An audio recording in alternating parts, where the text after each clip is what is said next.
తనకి ఏ రకమైనటువంటి ప్రమాదం అంటే కన్న కొడుకును కూడా చంపేసుకోగలిగినంత పెద్ద ప్రమాదం ఉంటుందా ఒక కన్నతల్లికి? అంటే ఇప్పుడు కొడుకు 4 సంవత్సరాలే వాడే కావచ్చు, కానీ ఆ 4 సంవత్సరాల కొడుకు ఎవరికి ప్రతీక? తన భర్త ఏం చేస్తున్నాడు? ఆవేశంలో సడన్గా ఎవరినో కొడతాం లేదా ఏదో చేస్తాం, అప్పుడు ఏదైనా ప్రమాదం జరిగినప్పుడు వాళ్ళు చచ్చిపోవటం, అదొక కైండ్ ఆఫ్. తన దగ్గర ఉన్న కొడుకు చిన్న బాబు రెసిస్ట్ చేయలేరు. కనీసం నీలో ఉన్న ఏమంటారు మనం అసూయను కానీ, మీలో ఉన్న కన్నింగ్నెస్ కానీ, మీలో ఉన్న కిల్లింగ్ ఇన్స్టింక్ట్ కానీ, వీటన్నిటిని కూడా గుర్తించలేని స్థితిలో ఉన్న పిల్లవాడితోటి. కానీ మానసికం అనేది మనిషిని పూర్తిగా ఆలోచనలో, ఉద్వేగాల పరంగా, శారీరకంగా, సోషలాజికల్గా చాలా కృంగి కృషించి చేసేట్టు. సార్, సుచనా సేత్ తన 4 years తన కన్న కొడుకుని తనే చంపేసింది. And this is the sensation which shook the nation now. Highly educated తను. సో ఒక కంపెనీకి, స్టార్టప్ కంపెనీకి CEO అయ్యుండి ఇలాంటి చేయటం అనేది, అంటే ఒక కామన్ మ్యాన్కి ఇది బ్యాలెన్స్ అవ్వట్లేదు. ఇంత హైలీ ఇంటలెక్చువల్ పర్సన్ తన కన్న కొడుకునే ఎలా చంపగలిగింది, అసలు ఏం జరిగి ఉంటుంది అని everybody are thinking. So what do you say? ఒక కిల్లర్ మైండ్లో ఏముంటుంది? అంటే సైకలాజికల్ పర్స్పెక్టివ్ అదేం సంచలనం కాదండి. ఓకే, ఏ మనిషి అయినా సరే తనకి జీవితంలో ఒక పెద్ద ప్రమాదం రాబోతుంది, ఫలానా వ్యక్తి వల్ల నా మీద అటాక్ జరగబోతుంది అని అనుకున్నప్పుడు ఆ వ్యక్తి తనను తాను రక్షించుకోవడానికి తప్పకుండా ఇదే పని చేస్తారు.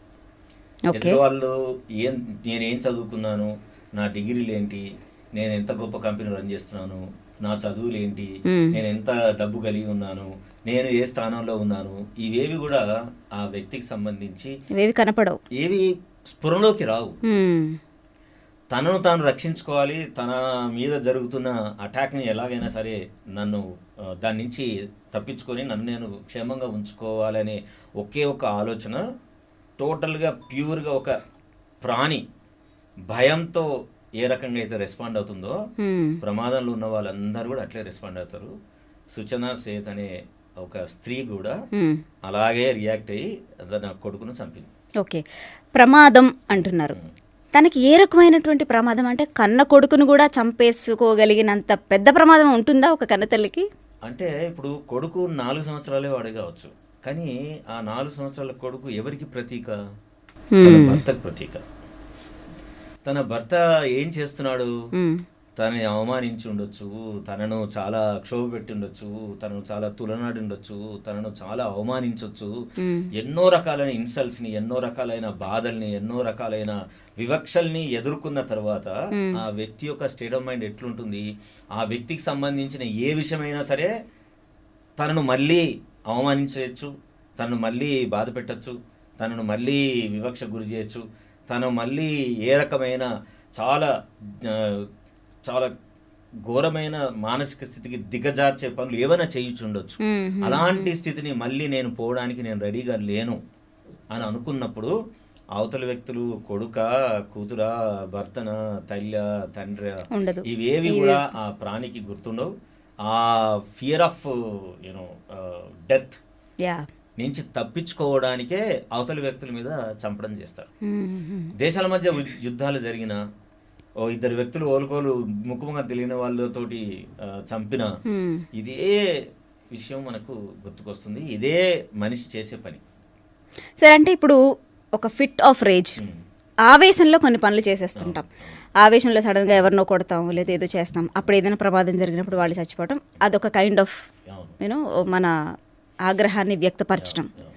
బట్ ఇన్ దిస్ కేస్ ఇది ఒక ప్లాన్డ్గా జరిగిందా అని అనిపిస్తుంది. మీరేమంటారు?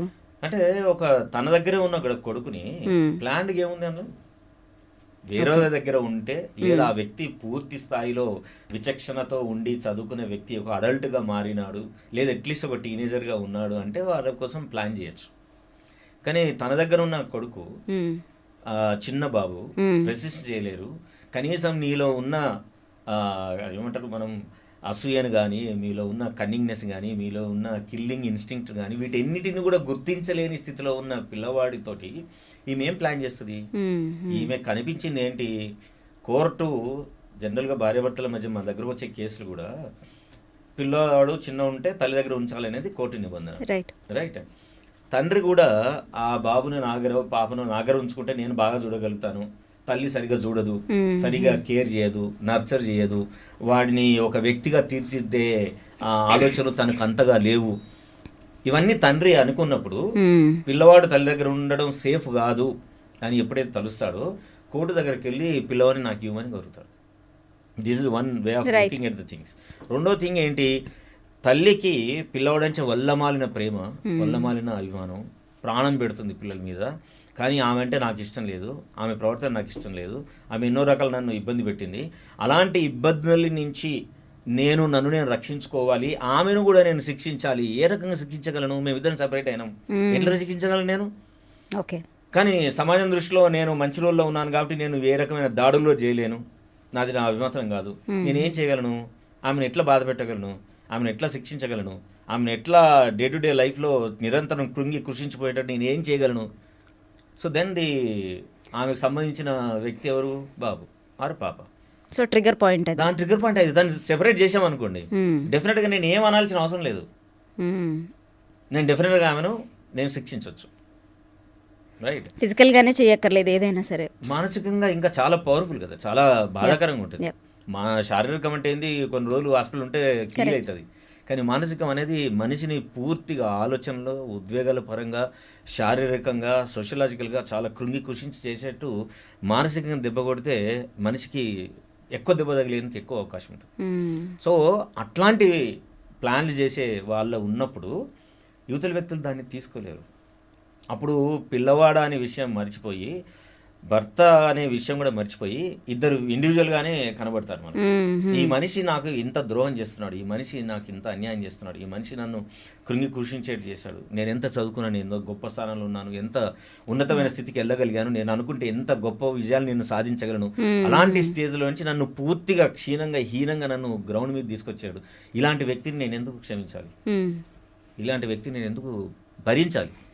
ఇలాంటి వ్యక్తిని కనుక నేను ఏమీ చేయకుండా వదిలేస్తే ఈ వ్యక్తి చివరికి ఎంతమందికి అన్యాయం చేస్తాడో, ఎంతమందిని ఇలాంటి కష్టాలకు గురి చేస్తాడో. ఇంత తెలివి ఉండి ఇంత చదువుకున్న నన్నే ఇట్లా క్షీణింపజేసిండనంటే ఈ దెబ్బను, ఈ బాధను, ఈ అవమానాన్ని నేను ఉట్టిగా ఎందుకు తీసుకోవాలా? నేను ఎందుకు క్షమించాలా? సో దాన్ని ఏదో ఒక రకంగా తిప్పికొట్టాలి. ఏ రకంగా తిప్పికొట్టాలను? అతనికి కూతురు కొడుకు అంటే ఇష్టం. ఓకే, ఈ కొడుకు కూతురు దేని వల్ల వచ్చింది? ఆయన వల్లగానే వచ్చింది. నేనెందుకు దీన్ని బెంచి భరించాలి? దేనికోసం భరించాలి నేను? ఈ ఉన్న కొద్దీ నాకు ప్రతిరోజు తండ్రి వాడు చేసిన పనులన్నీ నాకు గుర్తుస్తుంది. కాబట్టి బెస్ట్ ఏంటి? 2 పనులు చేయొచ్చు నేను. అయితే ఆయన హస్బెండ్ చంపాలి, నేను చంపలేని పరిస్థితిలో ఉన్నాను. ఏం చెప్పగలను? ఆయన రెప్లికా కొడుకున్నాడుగా. సో దీని ఏమంటాం అంటే, ఎమోషన్స్, యాంగ్జైటీ ఎప్పుడైతే హై లెవెల్లో ఉంటుందో వెంటనే అది డిస్ప్లేస్మెంట్ పోతుంది. రైట్. ఇప్పుడు నా బాసు నన్ను తిట్టాడు, నేను బాసును తిట్టలేను, ఎందుకంటే నా ఉద్యోగం పోతుంది. నాకు ఉద్యోగం కూడా ఇంపార్టెంటే. కానీ తిట్టడం వల్ల వచ్చిన ఈ బాధ, క్షోభ నేను ఏం చేయాలి అంటే, చేతిలో ఉన్న పెన్ మీద చూపిస్తా అప్పుడే అయితే, లేదంటే వచ్చి సబ్స్టాఫ్ని తిడతా, లేదు అది కూడా చేయలేని పరిస్థితిలో ఉంటే ఇంటికి వెళ్ళి నేను ఎదురొచ్చిన కుక్క పిల్లని తంతాను, లేదంటే నా భార్యను తిడతాను, లేదంటే నా పిల్లల్ని తిడతాను. So that's how the emotion start transferring at some point of time.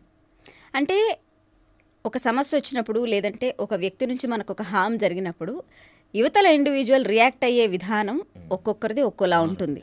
So ఇప్పుడు సుచనా సేత్ విషయంలో తన భర్త నుంచో లేకపోతే తనకి ఫ్యామిలీ నుంచో ఏదైనా నచ్చకపోయి ఉంటే తను ఇలా రియాక్ట్ అయింది అంటే ఇంకోలాగా కూడా రియాక్ట్ అయ్యి ఉండొచ్చేమో. చాలా పద్ధతులు ఉంటాయండి.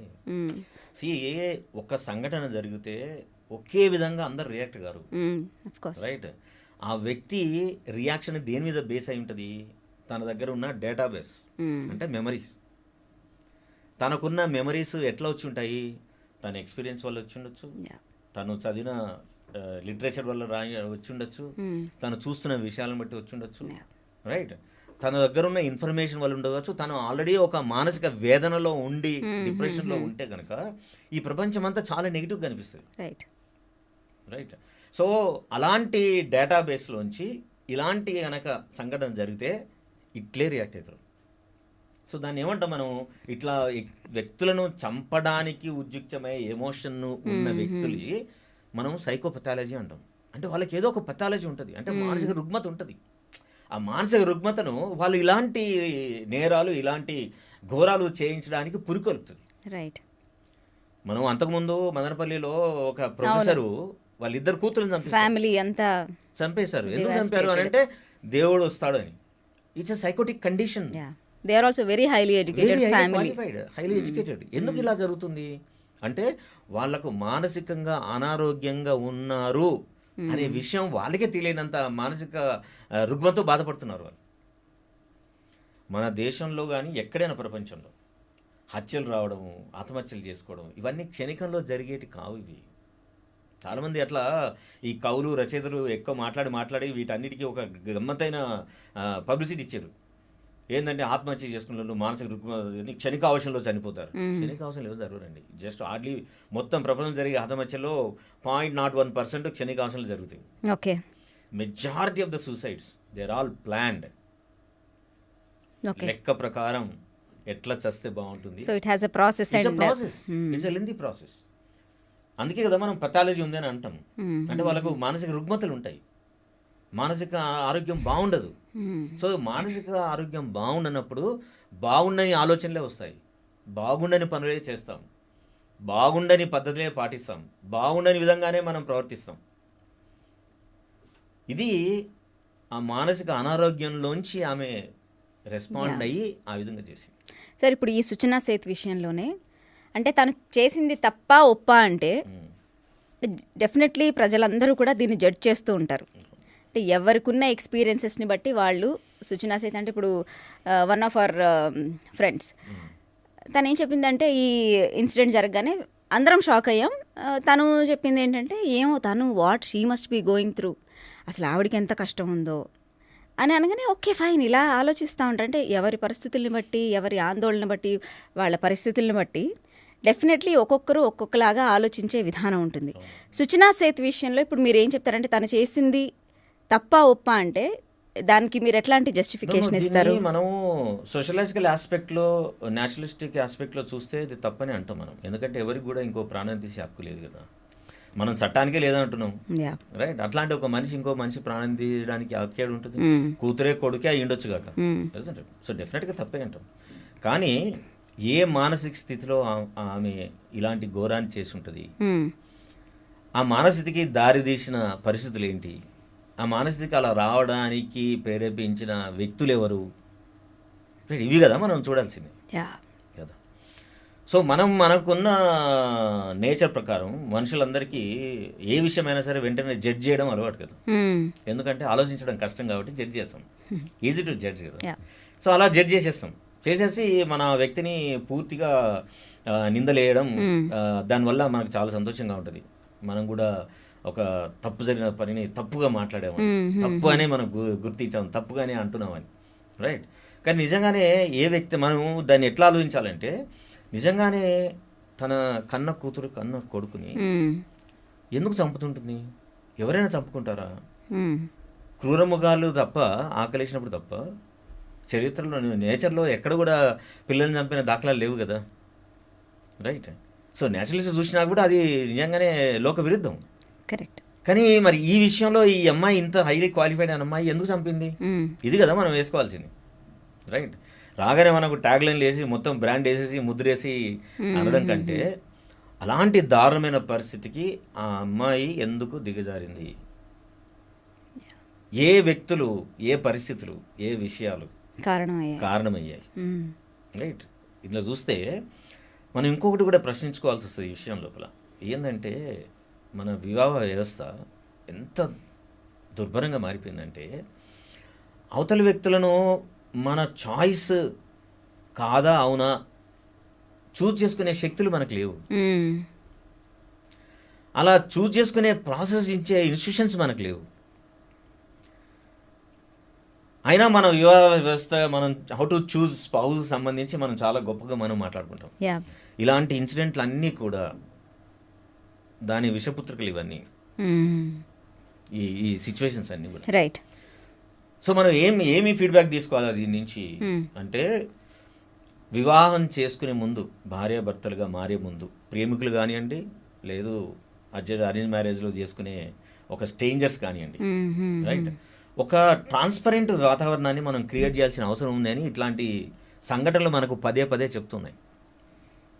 మనం ఎంతోమంది అమ్మాయిల అబ్బాయిలు పెళ్లి చేసుకునే క్రమంలోనే వాళ్ళు కట్నం వేయలేని చచ్చిపోతారు, లేదు కోడలు చంపేస్తారు, లేదు భర్త భార్యను చంపుతుంది, లేకుంటే భార్య ఇంకొకరితో అఫైర్ పెట్టుకొని ఇళ్ళకి వెళ్ళిపోతుంది, లేదు భర్త ఆల్రెడీ ఇంకొక అఫైర్ పెట్టుకొని ఇంకో కాపురం గడిపిస్తూ ఉంటాడు. ఆల్ దిస్ అంటే మనం వివాహాన్ని చేర్చే కంటే ముందు మనం 2 విషయాలు చాలా స్పష్టంగా మనం ప్రజలకు చెప్పాల్సిన అవసరం ఉంది. ఒకటి, ఎందుకు మన ఎమోషన్స్, మన తెలివితేటలు, మన చదువుని గుర్తించి దాని ప్రకారం ఉండలేకపోతున్నాయి. దాన్ని ఏమంటాం మనం? ఎమోషనల్ ఇంటెలిజెన్స్ అంటాం, రైట్. మన ఉద్వేగాలని గుర్తించి వాటిని రెగ్యులేట్ చేసుకునే శక్తి మనకు ఉంటుంది. కానీ అన్ఫార్చునేట్ ఏంటంటే, ఉద్వేగాలు ఎంత ఇంపార్టెంట్, మనిషి జీవితమే దాంతో నిర్ణయించబడుతుంది, మన జీవితమే దాంతో నడుస్తుంది. ఎవ్రీ క్షణం ఏ ఎమోషన్ లేకుండా ఏ మనిషి ఉండడు. అయితే ఒక్క ఎమోషన్ ఉంటుంది, లేకుంటే కాంబినేషన్ ఆఫ్ ఎమోషన్స్ అనే ఉంటాయి, పొద్దున్న లేచి నుంచి రాత్రి పడుకునేంత వరకు. అయినా మనం దాని గురించి నేర్చుకోం, దాని గురించి చదువుకోం.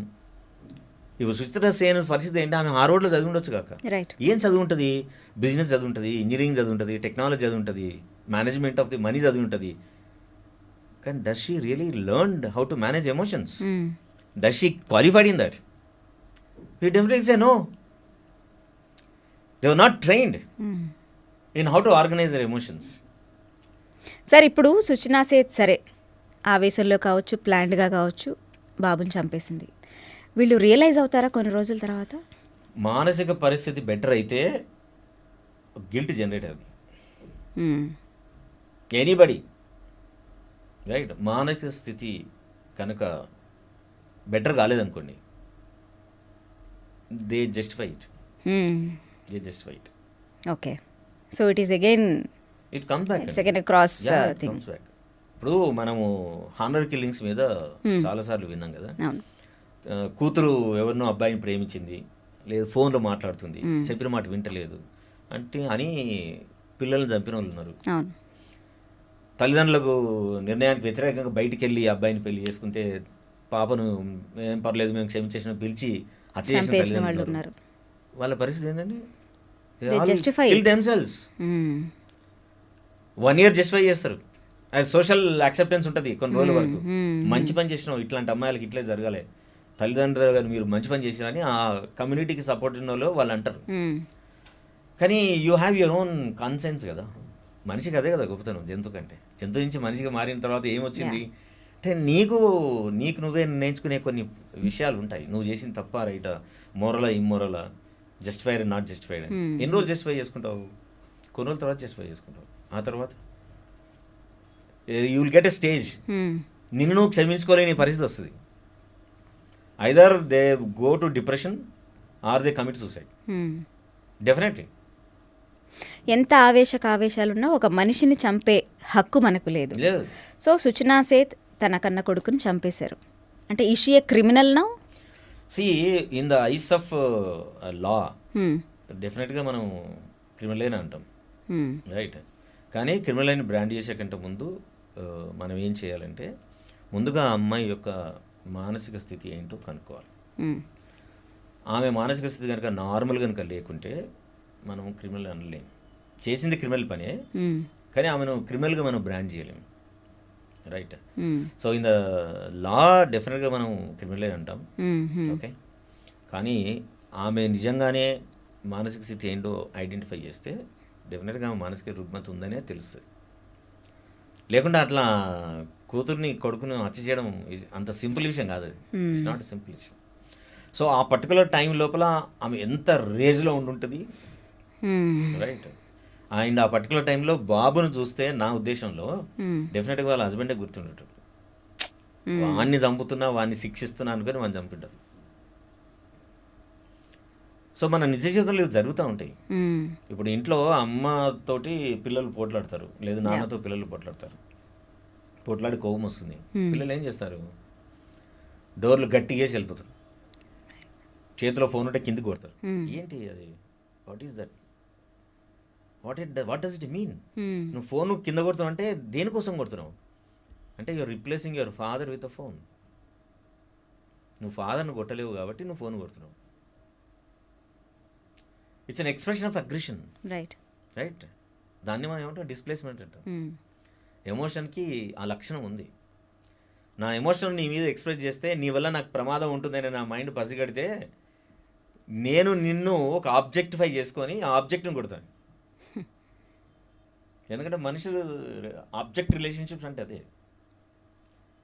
సో నీ మీద ఉన్న కోపాన్ని నేను ఇంకో ఆబ్జెక్ట్కి అసైన్ చేసి ఆ ఆబ్జెక్ట్ని కొడతాను. That's what displacement. ఇప్పుడు పెరిగిన లా ఏదైతే ఉందో అసలు మనం ఏ తప్పు చేసినా సరే ఎట్టి పరిస్థితుల్లో తప్పించుకునే అవకాశమే లేదు. మహా అయితే ఒక రోజు, లేకపోతే ఒక నెల, ఒక సంవత్సరం. It is just matter of time. So చదువుకున్న వాళ్ళకి, చదువుకోని వాళ్ళకి ఎవ్వరికైనా తెలిసిన విషయం ఇది. అయినా సరే ఇలాంటి క్రైమ్స్ జరుగుతూనే ఉంటాయి. దానికి ఏమంటారు? అవునండి, every crime has their own story. వాళ్ళకి ఆ స్టోరీ లేకుండా చేయరు వాళ్ళు. మీరు వెళ్ళి అంటే ఏదైనా పర్లేదు అనుకుంటారా? లేదు లేదు, నేను కరెక్ట్ చేస్తున్నాను అనుకుంటారు. రైట్. ఈ పర్టికులర్ విషయంలో మనం దీన్ని పూర్తిగా మనకి డీటెయిల్స్ కాబట్టి మాట్లాడడం కష్టం కావచ్చు, కానీ బట్ పెద్దలు ఇప్పుడు హత్యలు చేస్తారు కదా, ఏదో కారణం కాదు. వాళ్ళందరూ వాళ్ళకు స్టోరీ ఉంటుంది. వాళ్ళ దేశే నేను మంచి చేసినానే అనుకున్నాను అంటారు. రైట్. అంటే ఇంక నేను జైలుకి వెళ్ళిపోయినా పర్లేదు, నా లైఫ్ అంతా ప్రిజన్లో ఉన్నా పర్లేదు. వాళ్ళు అంత దూరం చేసే ఆలోచించరు. వాళ్ళంత దూరం ఆలోచించరు. అయితే ఇలా హత్యలు చేసేవాళ్ళు వాళ్ళకి ఐక్యూ లెవెల్స్ తక్కువ ఉంటాయి. వాళ్ళు ఫస్ట్ వాళ్ళు చేసేది రైట్ అని నమ్ముతారు. ఓకే. రెండోది అవతల వ్యక్తులకి ఇది తగిన శాస్త్రం అని నమ్ముతారు. మూడోది ఇక ముందు దీనివల్ల ఇది చేయడం వల్ల మిగతా వాళ్ళకి బుద్ధి వస్తుందని అనుకుంటారు. రైట్. నాలుగోది అని మొత్తం ఎపిసోడ్లో he feels that is hero. మనము చిన్నప్పటి నుంచి పెరుగుతున్న కొద్దీ మీరు చూడండి, సినిమాలన్నీ ఏం చెప్తాయి, ప్రతి సినిమాలో హీరో 100 మందిని చంపేస్తాడు, ఏం కాదా ఆయనకి, సర్ప్రైజింగ్లీ. మనం రోడ్ మీద వెళ్ళి ఒక యాక్సిడెంట్ చేస్తేనే వాడు పోలీసు వచ్చి మనం తీసుకుపోయి చాలా నేస్తాడు, లేకుంటే కేసు పెడతాడు, వీలైతే ఇంకెక్కువైతే జైలు వేస్తాడు. కానీ మనం సినిమాలో చూస్తాం అది, మనం ఎప్పుడు చూడం అది, అన్లెస్ అది జైలుకి సంబంధించిన కథ అయితే తప్ప. నువ్వు ఏ సినిమాలో ఎక్కడ కూడా హీరోలు విలన్లు 100 మందిని చంపేస్తుంటారు, చేస్తుంటారు, పోతుంటారు, అని ఏం కాదు వాళ్ళకి. సో వాడు సినిమాలో వాడు హీరో కాబట్టి వాడిని కూడా ఏం కాదు. సో ఇదొక పిచ్చితనమే కదా. మనం సమాజాన్ని అట్లేగా తయారు చేసేది. లేకుంటే 100 మందిని చంపే సినిమా ఎందుకు హిట్ అవుతుంది కదా. మన చుట్టుపక్కల అవే కదా, మొత్తం స్టోరీస్ అవే. నువ్వు టీవీ పెడితే అవే, సినిమా థియేటర్లకు వెళ్ళిన అవే. So I start believing that నేను కూడా చేస్తే, నేను అనుకున్న నా సినిమాలో నేనే హీరోని కాబట్టి నేను చంపినా ఏం కాదు, పోయి రావచ్చు. Okay. This how their mind is totally conditioned. వాళ్ళు చేస్తున్న ప్రతి ప్లాన్ కూడా వాళ్ళు ఏమనుకుంటారు, వాళ్ళు ఎస్కేప్ ప్లాన్ కూడా ఉంటుంది కదా చంపిన తర్వాత. ఆ ఎస్కేప్ ప్లాన్ కూడా వాళ్ళకు బాగున్న ప్లాన్ వేసుకుంటారు, వేసుకొని వెనక నుంచి వచ్చే ఛాలెంజెస్ని వాళ్ళు గుర్తించలేరు. ఎందుకంటే నిజంగానే మనకి తెలియదు, మనకు తెలియని ఛాలెంజ్లు 1, 2, 3 ఉంటాయి. కానీ పోలీస్ వ్యవస్థ దానికంటే మించి లెవెల్లో పనిచేస్తుంది కదా. కరెక్ట్. సో అది వీడికి అవగాహనలో ఉండదు. సో ఆ అవగాహన రాహిత్యంతో వాళ్ళు చేస్తారు, దొరుకుతారు. అందుకే సుచనా సేత్ కూడా తను బాడీ ప్యాక్ చేసుకుని వెళ్ళేటప్పుడే దొరికేసింది. న్యాచురల్ దొరుకుతుంది, దొరకాలి. అంటే ఎంత అజ్ఞానం చూడండి. She believed that I can escape. ఎట్లా? ఆమె చదువు ఏమైంది, ఆమె తెలివితేటలు ఏమైంది అంటే ఏంది, ఈ విషయాల పట్ల తనకు చాలా చాలా చాలా మీగర్గా అవగాహన ఉందని అర్థం. ఇప్పుడు హైలీ క్వాలిఫైడ్ పీపుల్కి అందరికి కూడా చట్టం మీద, పోలీస్ వ్యవస్థ మీద, న్యాయ వ్యవస్థ మీద అసలు నాలెడ్జ్ ఉండదండి. ఏ చట్టాలు మనకు వర్తిస్తాయి, ఏ చట్టాలు మనం వర్తించే విషయాలు కూడా మనకు తెలియదు. ఒక లీగల్ నోటీస్ వచ్చిందనుకో ఏదన్నా అల్లల్లాడిపోతారు అందరు, భయపడిపోతారు వెంటనే. నోటీస్ కూడా చదవరు వాళ్ళు, ఏదో నోటీసు పైన సబ్జెక్ట్ ఉంటే చాలు, ఇక చదువుకొని అయిపోతుంది. ఎందుకంటే మనకున్న ఎడ్యుకేషన్లో we are not trained in that. Right. So immediately we'll approach an advocate. So ఈ అమ్మాయి ఆమెకి చదువుకున్న సబ్జెక్ట్లో ఆమె క్వాలిఫైడ్ కావచ్చు, కానీ మిగతా విషయాలకు సంబంధించి ఆమె లేమనే చెప్తుంది కదా, ఆమె యాక్షన్స్ అన్ని. సరే, అంటే ఇప్పుడు ఈ ఇన్సిడెంట్లో అంటే మీరు చెప్తున్న విధానం అంటే ఇలాంటి ఏ ఇన్సిడెంట్స్ జరిగినా కూడా వాళ్ళు చేసిన పనిని వాళ్ళు సమర్థించుకుంటారు, వాళ్ళు చేసింది కరెక్ట్ అని వాళ్ళు ఫీల్ అవుతుంటారు అనుకుంటున్నారు. అంటే ఇప్పుడు ఈ సుచనా సేత్ విషయంలో కూడా తను కూడా రెఫ్యూజ్ చేస్తుందా, అంటే నేను క్రిమినల్ని కాదు అని? క్రిమినల్ కాదు అని రెఫ్యూజ్ చేసి చేయొచ్చు. నేను చంపాలనుకొని చంపలేదు, అట్లా చంపాల్సిన పరిస్థితి వచ్చింది, చంపిన అంటది. ఎట్లమ్మా, నీ కొడుకే కదా, నువ్వు ఎట్లా చంపినావు? నా కొడుకు కరెక్టే, కానీ అది ఎవరి వల్ల వచ్చింది? నేను ఆయన రిప్లికను నేను తీసేద్దాం అనుకున్నా, ఆయన మెమరీ ఏది కూడా నా కళ్ళ ముందు వద్దు అనుకున్నా. ఎందుకంటే ఆయనే నన్ను అన్ని రకాలు హింసించిండు, అన్ని రకాలు బాధ పెట్టిండు. నేను పడిన బాధ కంటే ఇప్పుడు చంపిన వల్ల వచ్చే బాధ చాలా తక్కువది. నేను అందుకే ఆ పని చేసిన. Okay, this is how they కమ్అట్. This is all defence కదా. డిఫెన్స్ మెకానిజం ఎట్లా పనిచేస్తుంది మన బ్రెయిన్ అండ్ బాడీలో? మనకు ఏ రకమైన నష్టం రాకుండా ఉండడానికి డిఫెన్స్ పనిచేస్తుంది. రైట్. ఇప్పుడు మనం ఒక వేడిగా ఉన్న వస్తువును తెలియకుండా చేయి పెట్టామనుకోండి, వెంటనే ఏం చేస్తుంది, వెంటనే లాక్కుంటే చెయ్యి. నువ్వు ఆలోచించదు, అది నిన్ను రక్షించుకోవడానికి మన ప్రకృతి మనకిచ్చిన ఒక డిఫెన్స్ మెకానిజం అది. అలానే బ్రెయిన్ కూడా అంతే. ఏదైనా ఒక ఆలోచన, ఒక మాట నన్ను బాధ పెట్టడానికి వస్తుంది అని అంటే వెంటనే డిఫెన్స్ వచ్చేసి డినై చేస్తుంది. సో టోటల్లీ డినైల్ మోడ్లోకి వెళ్ళిపోతాం. రైట్. సో అది మనం పుట్టి నుంచే మనకు వస్తుంది. ఇప్పుడు 3 సంవత్సరాలు 4 సంవత్సరాల పిల్లవాడి దగ్గరికి అమ్మ వచ్చి, అరే నేను కిచెన్లో స్వీట్ చేసి పెట్టినా, నీ మూతికి అంటుకుని ఉన్నది స్వీట్, తిన్నావా అని అన్నా అనుకో, ఏమంటాడండి పిల్లలు? తినలేదమ్మా అంటాడు. ఎట్లా తెలుసు వానికి? Is not trained in that. Right. చేతిలో స్వీట్ ఇట్లా ఇంకా పెట్టుకుంటే, తినలేదమ్మా, నేను తినలేదు. నోరు తెరు, తినలేదు నేను, ఆ చెయ్యి ఇది ఎక్కడిది అంటాడు. సో ఇదంతా కూడా తనను తాను బాధలోంచి తగ్గించుకోవడానికి ఉపయోగించి ఒక డిఫెన్స్ మెకానిజం తోటి ఇది రెస్పాండ్ అవుతారు. సో మనం చిన్నప్పుడు చదువులు కానివ్వండి, అంటే విద్యార్థికురాలు తను, సో హైలీ ఎడ్యుకేటెడ్ అయిన ఒక పర్సన్ ఇలాంటిది ఒకటి చేయటం అనేది, నేను ఇందాక చెప్పినట్టు కూడా అసలు ఒక బ్యాలెన్స్ కాని విషయం కామన్ మ్యాన్కి.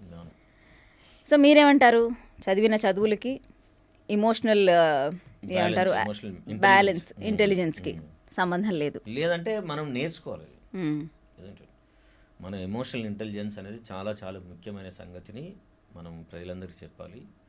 మన ఎమోషన్ను మన చిన్నప్పటి నుంచి మన తల్లిదండ్రులు కానీ స్కూల్లో కానీ మనకి ఎక్కడ కూడా మన ఎమోషన్ గుర్తించి దాన్ని వ్యాలిడేట్ చేయరు ఎవరు.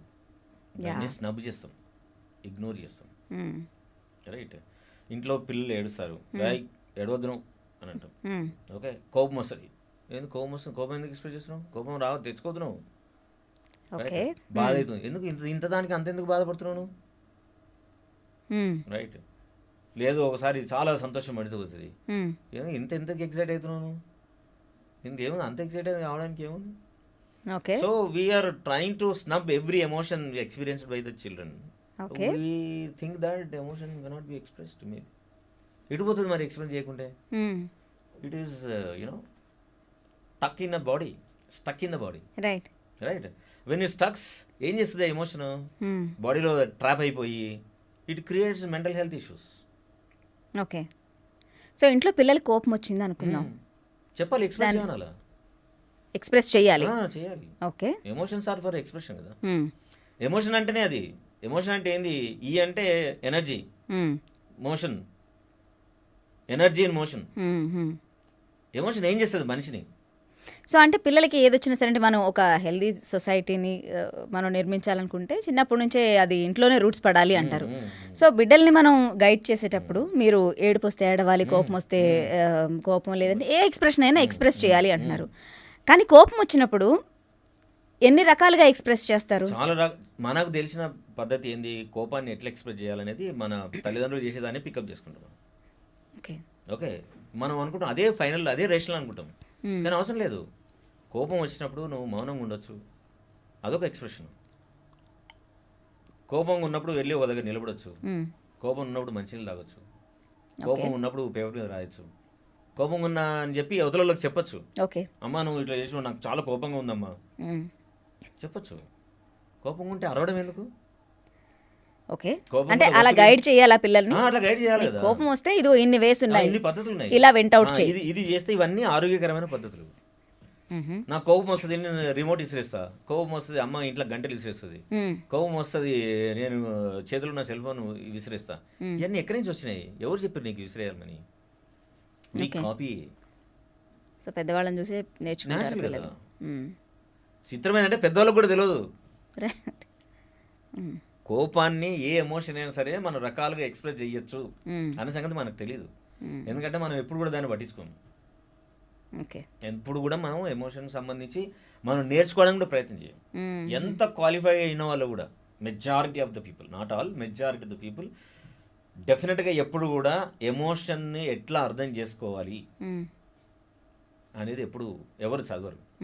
తెలియదు కూడా. చదవాలని తెలియదు, నేర్చుకోవాలని తెలియదు. Okay. That is where many of the the problems are coming out.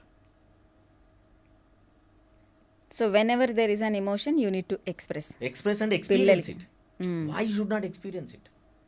Okay. You experience it. ఏమైంది? You should know. ఒక బాధ వస్తుంది, బాధకు ఒక ప్లేస్ ఉంటుంది బాడీలో. You identify that place. కోపానికి ఒక ప్లేస్ ఉంటుంది, ప్రేమకు ఒక ప్లేస్ ఉంటుంది, సంతోషానికి ఒక ప్లేస్ ఉంటుంది. You experience it. Okay. You never experience any emotion. Nobody knows which part of the body will precipitate that emotion. Okay. ఎవరికి తెలియదు, ఎందుకంటే ఎవరు పట్టించుకోరు కాబట్టి. This is something new. Definitely. ఇది ఎట్లా వీరేంద్ర గారు ఐడెంటిఫై చేసేది? అంటే తెలుసు, నీ శరీరం రెస్పాండ్ అవుతుంది. ఓకే. అది అబ్జర్వ్ చేయాలి అనుకోండి. ఓకే. బాధ రాగానే కొందరికి తలనొస్తుంది, కొందరికి ఇక్కడ ప్రెసిపిటేట్ అవుతుంది. ఇది హృదయం అనుకుంటారు అందరు, ఇదే హృదయం అంటారు కదా. ఇది మనం మాట్లాడుకునే మనసు ఇక్కడ కాదు, ఇదంతా సినిమా లాంగ్వేజ్, రాంగ్ డైరెక్షన్. మనసుకు రూపం లేదు, మనసు శరీరం అంతా ఉంటుంది, మెదడు ఇక్కడ ఉంటుంది. మనం మనసు మాట్లాడితే ఇక్కదంటాం. రచయితలు మనని పెట్టి పెట్టి పెట్టి పెట్టి అందరూ మనని రాంగ్ డైరెక్షన్లో తోసేసి మనసు అంటే ఇదే అనుకుంటాం మనం. It's a heart, no doubt. కానీ మనం మాట్లాడే హృదయం మనసు ఇది కాదు. ఇది physical heart which can pump blood, that's all. దాని జాబ్ అది, అంతకుమించి ఇక వేరే ఏం లేదు. రైట్. కోపం వచ్చింది, మొత్తం బాడీ మజిల్స్లో ఇది వస్తుంది. భయం వచ్చింది, మజిల్స్ షేక్ అవుతాయి. అవును. రైట్. సో అట్లా ప్రతి ఎమోషన్కి ఒక ఫిజియలాజికల్ రియాక్షన్ ఉంటుంది. So let the child experience them, let him understand. Suppress చేయొద్దు అంటారు. సప్రెస్ చేయకూడదు కదా. చేస్తే ఏమవుతుంది, వానికి గ్యారంటీగా ఏదో ఒక రోజులో మానసిక స్థితి ఇబ్బందులు వస్తాయి, మానసిక అనారోగ్యం జనరేట్ అవుతుంది. అది కొందరికి ఫిజియలాజికల్గా రెస్పాండ్ అవుతుంది, ప్రెసిపిటేట్ అవుతుంది అక్కడ. ఇప్పుడు స్ట్రెస్ అని చాలా మంది మాట్లాడతారు కదా. స్ట్రెస్ రాగానే కొందరికి బ్యాక్ పెయిన్ వస్తుంది, కొందరికి తలనొస్తుంది, ఓకే, కొందరికి కడుపు ఊపుతుంది, కొందరికి మజిల్ పెయిన్స్ వస్తాయి. మా దగ్గరికి చాలా మంది టీనేజర్లు, మిడిల్ ఏజ్ వాళ్ళు వస్తారు. They come with this claim. ఏమోది, మొన్న ఒక మిత్రుడు వచ్చాడు, ఆయనకు మొత్తం బ్యాక్ మజిల్స్ అన్నీ వస్తున్నాయి. అన్ని డాక్టర్ దగ్గరికి వెళ్ళిండు, ఆయన న్యూరోఫిజిషియన్ దగ్గరికి వెళ్ళిండు, ఆర్థోపెడిషియన్ దగ్గరికి వెళ్ళిండు, ఫిజిషియన్ దగ్గరికి వెళ్ళిండు, అన్ని దగ్గరికి వెళ్ళి అన్ని నార్మల్ వస్తాయి రిపోర్ట్స్. డాక్టర్ షాపింగ్ అంతా అయిపోయింది, లోకల్ డాక్టర్ నుంచి కార్పొరేట్ హాస్పిటల్ దాకా డాక్టర్ షాపింగ్ అంతా అయిపోయింది. సిటీ స్కాన్లు, ఎంఆర్ఐలు, ఏది దొరికితే అది అన్నీ ఎరగదీసేసాడు అన్నీ. రైట్. నేను ఇవన్నీ నార్మల్ ఉన్నాయండి, మేబీ ఇట్ ఈస్ సైకలాజికల్ అని ఏదో డాక్టర్ అన్నాడు. He came, we made him better within week days. Okay. So చాలా మందికి తెలియంది ఏంటంటే, the psychological aspect, if you don't treat well, care well, it definitely reflects you as a criminal in the society. So parents themselves don't know అంటున్నారు. సో ముందు parents వాళ్ళే educate అవ్వాలి. Parents అని ఎందుకు, సమాజంలో ఏ పెద్ద వాళ్ళకు కూడా ఉద్వేగాల గురించి తెలియదు.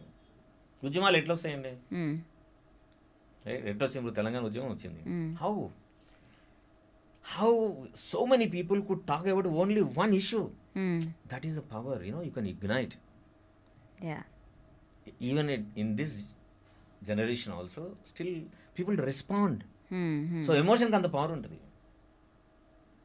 సో సుచనా సేత్ విషయంలో ఖచ్చితంగా it's an imbalance of emotions. Naturally emotion of emotions. I think అమ్మాయి చాలా విపరీతమైన ఒత్తిడిలో ఉండి ఉంటుంది. అండ్ ఇప్పటికి కూడా మన దేశంలో divorce is a very very stressful event in the life of anybody, especially for women it is very stressful event. Why? Because the nature of the female is to connect with the people, because she gives the birth to a child with connection.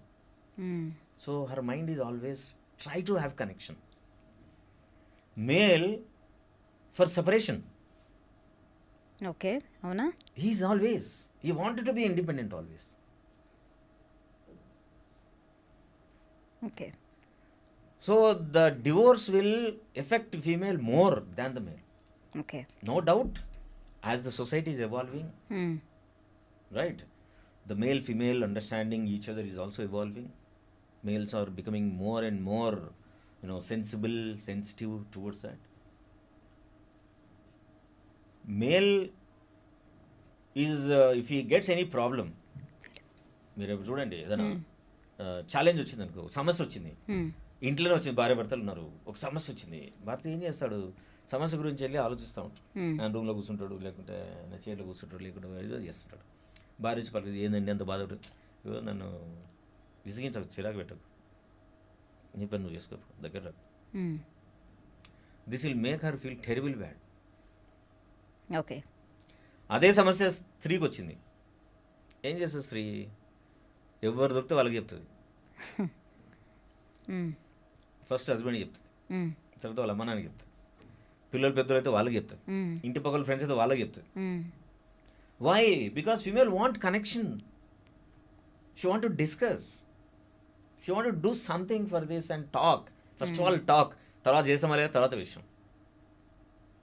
This is where the basic structure of the personality of the male female are different. Correct. Right. So ఒక కనెక్షన్ని disconnect చేయడం అనేది ఫీమేల్కి చాలా చాలా చాలా కష్టతరమైంది. అందుకోసమే ఇంట్లో ఎంత వైలెన్స్ ఉన్నా, ఎంత అబ్యూజ్ ఉన్నా, ఎన్ని కష్టాలున్నా, many of the females they suffer a lot. సైలెంట్గా ఉంటారు, భరిస్తూ ఉంటారు. సో సుచనా సేత్ విషయంలో కూడా ఒక ప్రాసెస్ ఉంది డెఫినెట్లీ. అదర్వైజ్ ఇలాంటి ఒక పరిస్థితి ఈరోజు తనకి వచ్చి ఉండదు, వచ్చి ఉండకూడదు. But unfortunate. అందుకే భార్యాభర్తల మధ్య ఇష్యూస్ ఏమైనా ఉంటే పెళ్లి కంటే ముందు we strongly advise to the all young generation and parents also, send your kids to the premarital counselling. Let them know. తెలియని వాళ్ళకి భార్య అంటే ఇది, భర్త అంటే ఇది, భార్యాభర్తలకు ఎలాంటి ఛాలెంజెస్ వస్తాయి. రైట్. ఇప్పుడు మనం రకరకాలైన కల్చర్లో పెళ్లి చేసుకుంటున్నాం, ఇంటర్ ఫెయిత్ పెళ్ళిళ్ళు చేసుకుంటున్నాం, ఇంటర్ కాస్ట్ పెళ్లి చేసుకున్నాం, ఇంటర్ కాంటినెంటల్ పెళ్లి చేసుకుంటున్నాం. మంచిది, it's evolution of the society, definitely better. But అదొక్కటి సరిపోదు, దానికి సంబంధించిన విజ్ఞానం అవసరం, దానికి సంబంధించిన నైపుణ్యాలు అవసరం, దానికి సంబంధించిన అండర్స్టాండింగ్ అవసరం. పెళ్ళి ఎంతసేపు, ఇట్స్ మ్యాటర్ ఆఫ్ 1 hour అవుతాయి. ద యాక్చువల్ మూవీ తర్వాత కదా స్టార్ట్ అయ్యేది. Correct. Is it or not? So వీటికి సంబంధించిన అండర్స్టాండింగ్ అవగాహన ఎప్పుడైతే ఇస్తామో, పెళ్లి కాన్స్టిట్యూషన్కి వెళ్ళిన తర్వాత ఎవరు కూడా మనం ట్రాప్ అయినాం అనే భావన రాకూడదు. ఎప్పుడైతే పెళ్లిలో ట్రాప్ అయిన భావన వచ్చిందో, దిస్ రిజల్ట్ ఈస్ దిస్. ఏదో రకంగా బయటపడడానికి ట్రై చేస్తాం. Right. Thank you sir, thank you very much for joining. Thank you.